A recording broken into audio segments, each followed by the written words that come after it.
ప్రతి ఒక్కరి skin physiology కానివ్వండి, మెలనిన్ డిస్ట్రిబ్యూషన్ కానివ్వండి డిఫరెంట్గా ఉంటుంది.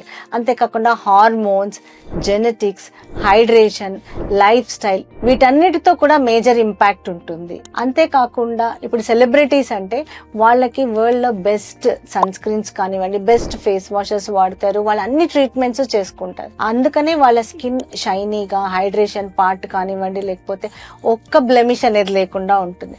అలాగా సెలబ్రిటీ స్కిన్ కాకపోయినా మనకి కూడా నార్మల్గా హైడ్రేషన్ ఉండి ఒక్క బ్లెమిష్ కూడా లేకుండా గ్లోయింగ్ స్కిన్ కావాలి అంటే చిన్ని టిప్స్ పాటిస్తే చాలు. ఫస్ట్ ఫోటో ప్రొటెక్షన్ అనేది చాలా ఇంపార్టెంట్, దాంతోపాటు హైడ్రేషన్ పార్ట్ కూడా. సో ప్రాపర్గా వాటర్ అనేది తీసుకోవాలి, స్లీప్ సైకిల్ మెయింటైన్ చేయాలి, బ్యాలెన్స్డ్ డైట్, తర్వాత న్యూట్రిషన్, ఇవన్నీ పాటిస్తే మీ స్కిన్ కూడా సెలబ్రిటీ స్కిన్ లాగా అవుతుంది.